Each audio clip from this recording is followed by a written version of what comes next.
We cannot guarantee you're going to live longer. That's not been shown. We cannot guarantee you can never have a heart attack. That has not been shown. The surgery is done for symptom reduction, increased quality of life. And the patients that we end up having go to surgery, they, on the average, quote the quality of life as 25% of what they think it should be. And after surgery, after 6 months, they're up to 78, 80% quality of life.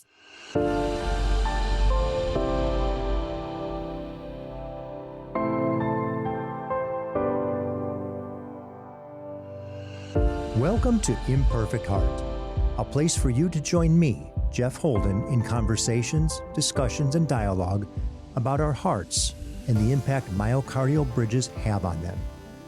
We'll talk with healthcare professionals, those in related fields that support our condition, and others just like us with stories of their myocardial bridge experiences.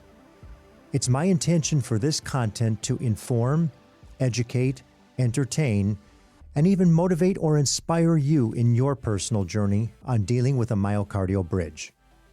Most importantly is to have you leave each episode with hope, knowing you're not alone and that what you're experiencing is real.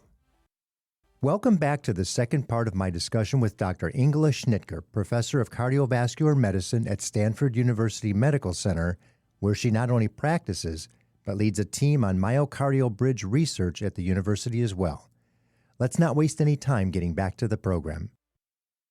Could you walk us through what you would suggest as a proper diagnosis and course of action once I'm aware that I've got this pain? I know it's not fleeting, it's not emotionally originated, it's pretty sure it's something material, and I may even have gotten the diagnosis that it is, but it isn't a bridge. I mean, it hasn't been diagnosed as a bridge. What steps would you suggest for somebody in that situation? You know, the first step, second, and then obviously conclusion. Well, so we assume then that a person has been evaluated in such a way you have excluded other causes of the chest pain. So you don't have GERD, you don't have musculoskeletal pain, you don't have pericarditis, and hopefully at some point you get either just a simple angiogram or CT scan that shows you have a bridge, okay? Then I think if you carry that diagnosis, you don't need more testing to start to treat it medically. So all bridges should be treated medically first, okay? Mm-hmm. That's number one. That's the first line of treatment. And so you don't really need to know the intricacies of the severity of the bridge to start treat medically. And the treatment will be, number one, a beta blocker. And that reduces the heart rate and the contractile force. And if the person doesn't tolerate the beta blocker, maybe a calcium channel blocker, especially if they have a tendency to spasm. So beta blocker plus minus the calcium channel blocker. And then I would really seriously consider a baby aspirin unless there's a contraindication for aspirin. And then I would check the cholesterol and make sure that the LDL, the bad guy, is better than upper limits of normal. Oh, the patient would say, okay, my LDL is 129 and the upper limit is 130. That's good, right, doc? And I said, not good enough, okay? So you want that. If you look at the coronary artery disease literature, they would say 70, okay? I may not be as strict to go down to 70, but certainly less than 100, at least in the 80 range. So I would start with that. And if the patient feels better, they have less often chest pain, it is shorter lasting, they have no showstoppers. It's not like they go on a hike and after 5 minutes they have to stop because they think they're going to die. No. So if you can reduce symptoms with those treatments, then I'm happy and the patient is usually happy. Now, then we may increase the dose. We see them back in a while. And if they can do what they want to do in life, their quality of life is acceptable, then we stop there. If they fail to improve the quality of life, then I go on to the cath lab. And then I do the invasive studies. As we have talked about, you have to look for endothelial dysfunction. You have to stress the blood vessel to see what happens when the heart rate goes up if you have a circulatory problem. And then if they have no other issues with their coronary arteries and they test positive for a significant circulatory problem and they failed medical management, then we start to talk about unroofing surgery. But I am very, very, very careful to point out we cannot guarantee you're going to live longer. That's not been shown. We cannot guarantee you can never have a heart attack. That has not been shown. The surgery is done for symptom reduction, increased quality of life. And the patients that we end up having go to surgery, they, on the average, quoted quality of life as 25% of what they think it should be. And after surgery, after 6 months, they're up to 78, 80% quality of life. And most people are content with that. Some people have 100% improvement. Maybe some have 70%. And it a little bit depends on whether they also have endothelial dysfunction. Endothelial dysfunction does not go away automatically with surgery. What I see clinically is that it improves with time. And I think because the vessel is not constantly traumatized, and endothelial dysfunction tends to be easier to treat. It's not as intense, it's not as frequent, it's not as severe. And then you can often be very successful with low-dose nitrates after surgery, okay? Nitrates before surgery is a little bit dicey because some people get worse. So it's a very, very stepwise approach. And if they come to me with just chest pain, we start at the bottom of this, journey. And because, as I said, surgery is major, and you want it to be safe. You want to have reasonable confidence that the person is going to improve. If a particular cardiologist is reticent or reluctant to address the reality of the symptoms from the myocardial bridge, and that happens to be my particular doctor, I don't mean mine in this case, but I mean anybody who is in that situation, what steps might you suggest for those patients? Well, Stanford happens to have an online second opinion website, and it's now actually called Included Health. And so you can go online and apply to them, and they will help you collect your medical records. They will, organize them, and they will choose a physician that can review record and come up with recommendations. You're allowed 5 questions, okay? And so this exists not just for myocardial bridge. It can be like, I have prostate cancer. Should I have radiation or surgery? Whatever. Mm-hmm. So that's one way of going. I think that if you, as a patient, have been given this diagnosis and you have ongoing symptoms and you've not been helped with medications, then you can certainly ask your doctor for a referral. And if that particular doctor is not, sensitive to your request, you can go to another cardiologist and ask for a referral. I mean, it's not just Stanford that looks at this. I mean, I know people have gone to Mayo, to Cleveland, to Columbia, and at least get, a second opinion. They may not, my understanding, do that many surgeries, but they certainly can evaluate. I think that you have to say that they have the knowledge to assess the myocardial bridge. As you look into, let's say, a crystal ball, really probably not that far away, what does the future look like for both diagnosis and treatment of myocardial bridges?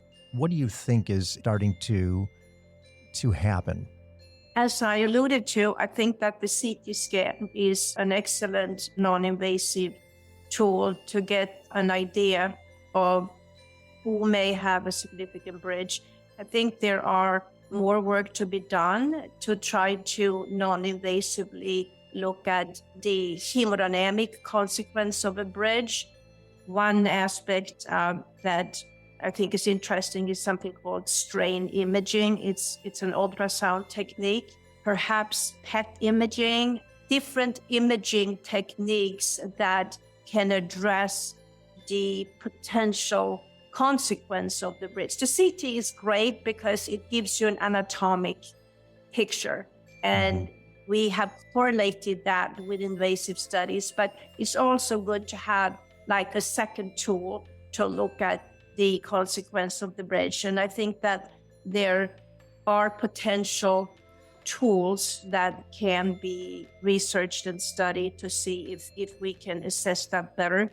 I think it would be interesting to look at endothelial dysfunction non-invasively, because say that I have a patient have chest pain and we study them in the cath lab, they have a lot of endothelial dysfunction and their bridge is pretty minor, okay? Then surgery is not a good option. Or they have severe microvascular dysfunction, which is the small vessel disease, and we test that in the lab.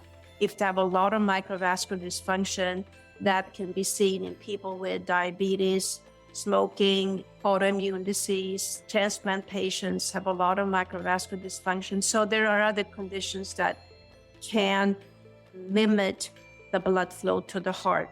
So if you can study those other conditions in a little bit more detail, non-invasively, that will be great. I don't see anything in the near future that would take surgery off the table. It's interesting because people have thought, oh, we can stent the bridge, okay? That would be cool. That's the problem because, okay, so people argue that the stent will keep the vessel open so that when the heart contracts, the bridge isn't going to be compressed as much. The problem is there is a lot of potential complications with doing that because you can actually completely compress the stent. Oh, we can build sturdier stents. But that's not going to solve all the problem because there's one more problem. And I'll tell you what one more problem is. Okay, so we have looked at a large cohort, over 100 patients with significant myocardial bridge studied in the cath lab, that not only do they have a systolic compression, i.e. when the heart contracts, it squeezes, but then when the vessel opens, it doesn't open to the same luminal diameter as it should if it wasn't a bridge there. And so 87% of that cohort of 115 patients had restrictive vessel diameter even in the relaxed phase. So if you put a stent in, it's going to prevent, in the beginning perhaps, the systolic compression, but it's not going to be able to overcome the confinement of the vessel segment inside the bridge when the heart relaxes. So that's a problem. But the surgery, of course, takes away the band. So then in the relaxing phase, the vessel can expand. So I don't see anything on the near horizon that is going to take surgery off the table. I would recommend to any institution that wants to get into the bridges to create a team and do a careful preoperative assessment like we have outlined, and stay with one surgeon if possible, because you want one guy or gal to become a super expert, because that improves the safety. I believe you had Dr. Boyd, right? I did, yes. Yes.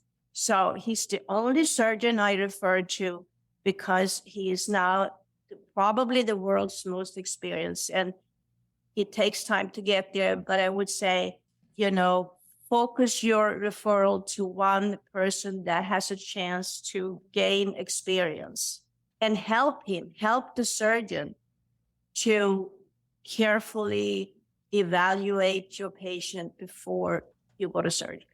Thank you for that. And I know one of the things that we see now on the Facebook group as well is that some of the surgeries are being done robotically, where Right. it's capable. So a little bit less invasive, a little bit shorter healing time, which is good to see.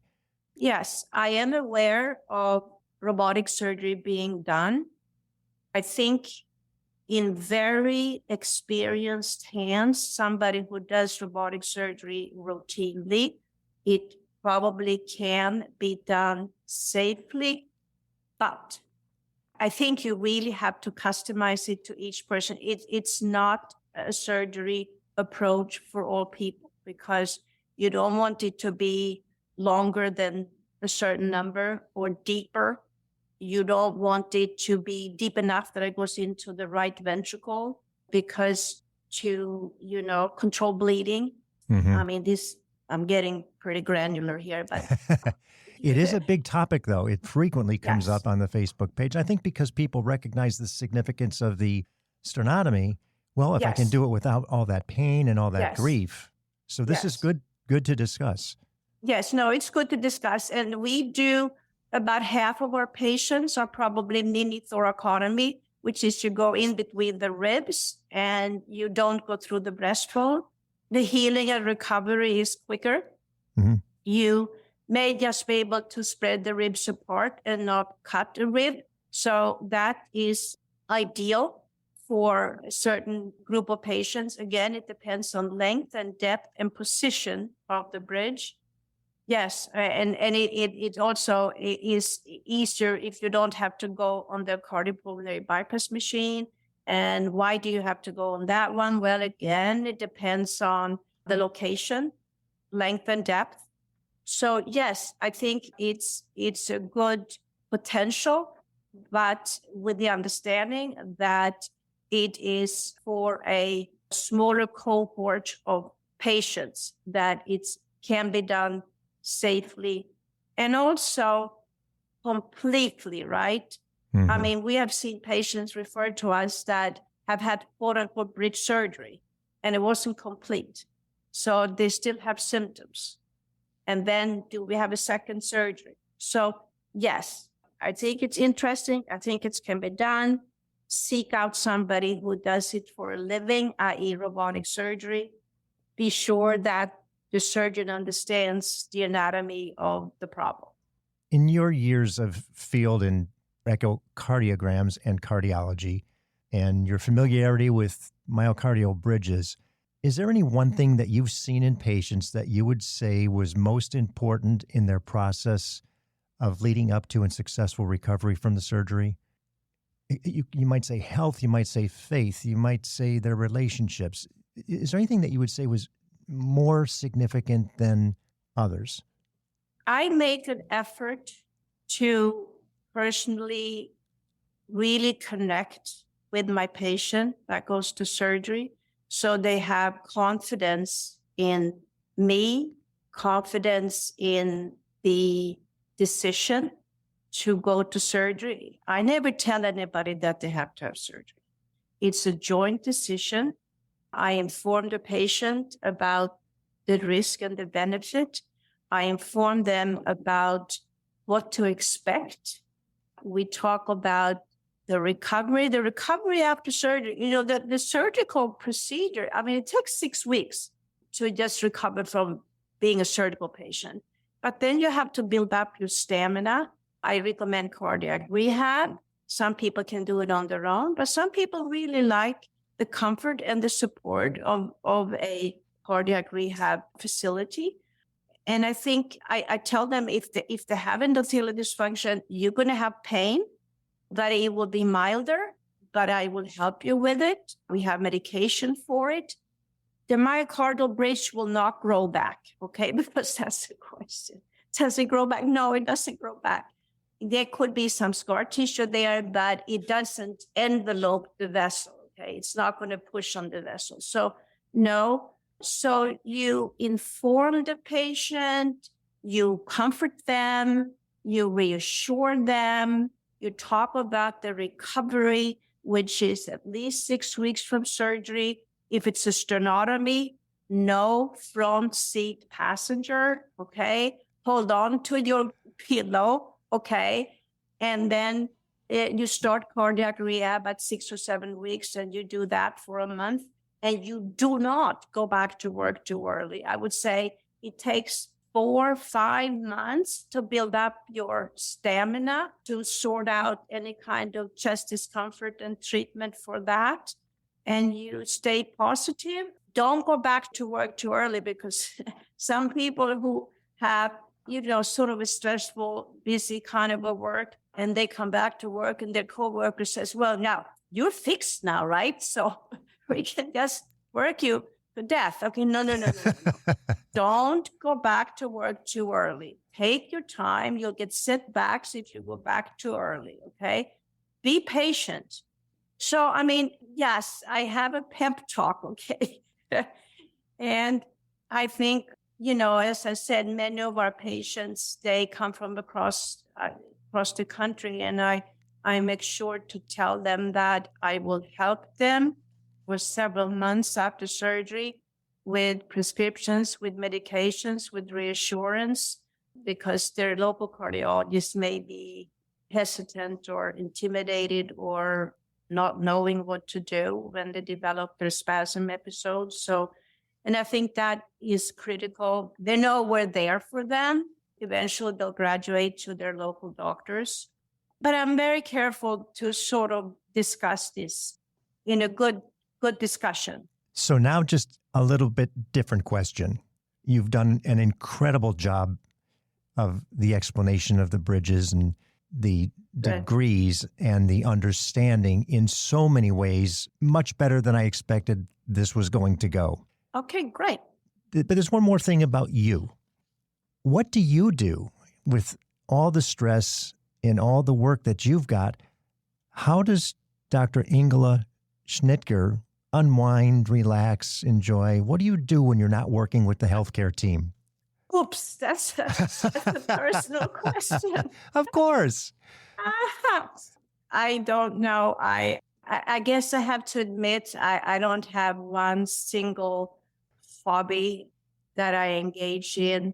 I do work a lot. I often, end up reading or writing from home on the weekends, etc. But if you really corner me on it, I like to exercise. I have my own gym. I try to exercise every day, or at least 5 days a week, or I go hiking if I'm out of town.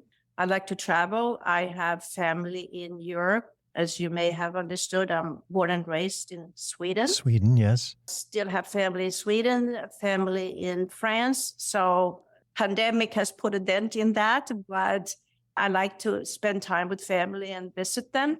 I'm not a gardener, but I guess that's always like, if you think that you are going to retire one day, it's like, oh my God, what am I going to do? But I'm not there. I love my job. And as long as you enjoy what you're doing, you keep doing, right? I totally agree. And I'm so thankful you love your job and you're still doing it. If there was one thing you would like to leave the audience with, for those of us who are really engaged and taking notes on some of the things that you said, what would it be? Well, on this topic of chest pain, I would say, don't give up. If you have chest pain, and if you have not gotten an explanation for your chest pain, and perhaps not just an explanation, some testing to support the doctor's suspicion, and then hopefully some treatment. If you have GERD and you get a PPI, a proton pump inhibitor, and you get better, well, that's great, right? But if you have chest pain and you don't get better, you don't get a diagnosis with the treatment, then maybe start to think, can this be a myocardial bridge? Another thing that I always ask my patients is, do you have any family history of heart disease? And then they tell me about valves and fibrillation and this and that. I say, did anybody have a heart attack? Yeah, my father had a heart attack at age 38. And I said, that's not normal, okay? And so I asked for family history, because if a family member has had what I call premature heart attack, Then I said, this may be something that is afflicting you too, because you know what? Bridges runs in families. I have father, son, mother, daughter. I have clusters of families like that where the kids end up having the same problem as the parent. We have tried to look at what's the genetic pattern for inheritance, and we couldn't nail it down to one gene, but there are really clusters in various families. So if you have been diagnosed with the bridge and your 13-year-old son comes and says, Dad, I get chest pain when I run track, don't just pat them on the back and say, honey, don't run so fast, because he may have the same problem you had. My boys are not going to be thrilled to hear that. But I'll be cognizant of any conditions if they say symptom of anything to make sure they act on it. Yeah. Dr. Schnittger, I cannot express my gratitude enough for you today. I am blessed to have been a benefactor of something that you started, and I am so appreciative of that and extremely appreciative of you coming on and speaking with me today as well. So thank you, thank you, thank you. My pleasure. I enjoyed talking to you. I'm sorry I didn't see you when you were in Stanford, but I'm happy to see you're thriving. That's great. Thank you. Thank you. Thank you for listening to Imperfect Heart. It's my hope that this information helped in some way to improve your situation or will help you better understand this condition. More importantly, that it gives you hope through stories that there is help and you most certainly are not alone. If you've been diagnosed with a myocardial bridge, please be sure to join the private Facebook group, Myocardial Bridge Support Group. For more information about our program or to reach me directly, visit the website, myimperfectheart.com. If you like what you heard today, please give a positive review, thumbs up, high five, or whatever your app likes. And be sure to share with everyone important to you so they understand what it is you're dealing with. Please subscribe as well. Welcome each day with gratitude and positivity.